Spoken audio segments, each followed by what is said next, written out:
serious security breaches. Well, here to tell us more about what to look out for in Windows 8 is Nicolai, the Director of Technology Services at IT security firm AG. Welcome to the show this evening. Thank you for joining us.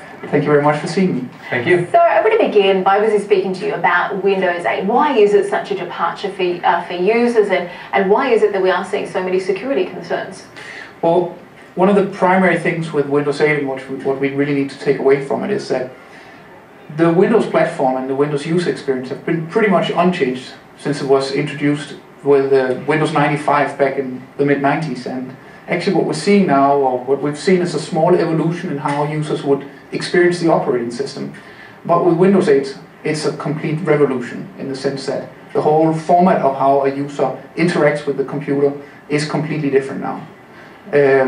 And with something as new as a new user interface, we actually have a security concern that people will have to adapt to this new format before they can actually really work and be comfortable with the operating system. I mean, specifically, I guess, what features or new features do you feel people will struggle with the most, and where might those security pitfalls lie? Okay, so there's some specific technical features in the system. So first of all, we've heard about the Surface tablet, and we heard about the new operating GUI, which is called Metro.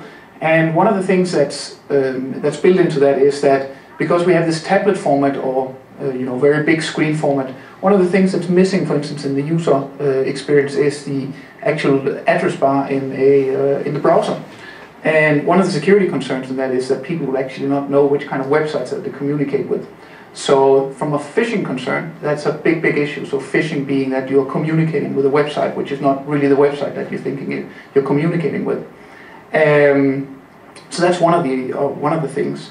In general, Microsoft are introducing a lot of very nice security features in the platform, but they are still, because of the very dramatic changes in the GUI, it will be difficult for users to adapt to this. Certainly some things people need to look out for. In terms of Microsoft's approach, do you think they're going to try and offer incentives, convincing people to buy Microsoft 8, or do you think they're going to give people a bit of time to adjust, or really force people to upgrade straight away? They're already giving those incentives. Today I updated my Windows 7 system, and there was a nice advertisement coming up on my system saying, why don't you upgrade to Windows 8 and it will cost you $40. So there are definitely these kind of incentives already being pushed out into the market.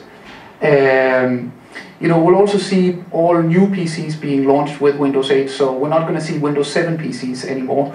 And that's the normal evolution of this.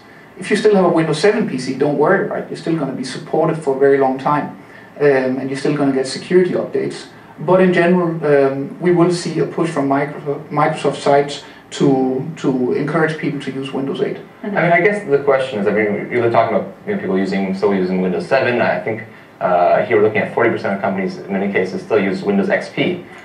So people are a little slow sometimes to want to update. But as you mentioned, it is a revolution. It's not an evolution. And we're looking at, obviously, this is the new platform, new interface operating system we're going to see that everyone will eventually be using from Microsoft. Can you afford not to upgrade? Or are we going to see those companies that have, quote-unquote, lagged behind upgrading, or are they still going to stick with their tried and tested XP?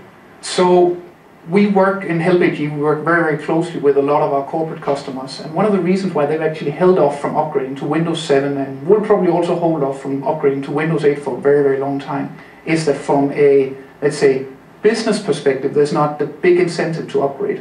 We need to think about that a corporation or an enterprise customer, they have a very different driver for upgrading systems, because they don't care how, let's say, fancy or nice the operating system is. For them, it's all about, can we do the business that we have with the current investment that we did? And that's why we're still seeing about 40% of all corporations running Windows XP. When that's said, Windows XP do have a deadline, in the sense that the end of sales and end of support cycle has already been communicated. There's a very hard target, which is on the 8th of April, April next year, where support for Windows XP will actually be stopped, and that means no more new security patches or anything like that. The clock's certainly ticking. What about when you look at someone like Apple? Obviously, very few system flaws, very few viruses. Why is it that so many companies continue to stick with Microsoft and potentially the new Windows 8 when so many of the employees have jumped on the Apple bandwagon? Well, here it's really, I've had this question so many times when we talk to customers as well.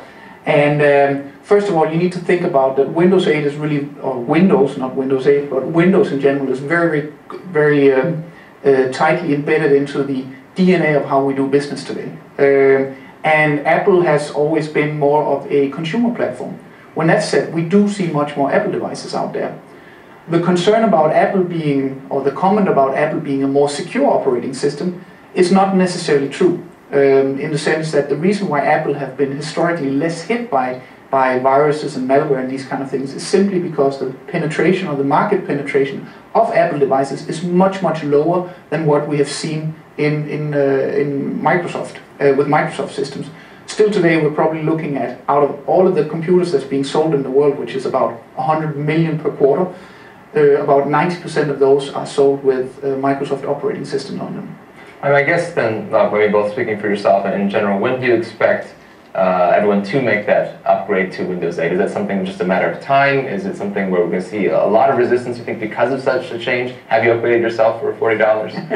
I actually started doing it today, and I found out that some of the enterprise security applications that we're running in Help AG were actually not supported on Windows 8, which is another inhibiting factor for people to roll out Windows 8, at least in the corporate environment. What we're going to see is people, when they buy a new laptop, they're going to get Windows 8 on it. And that's where we start to see the uptake, at least on the consumer side. And then on the enterprise side, we're really going to see a longer uptake period before they actually start using it in their environments. All right, well, of course, it's something I think that is somewhat inevitable, but we will have to wait and see. Absolutely. Nicolai, pleasure having you on the show. Thank you so much. You're welcome. Thank you. Thank you very much. All right, after the break, we're back with why under 5% of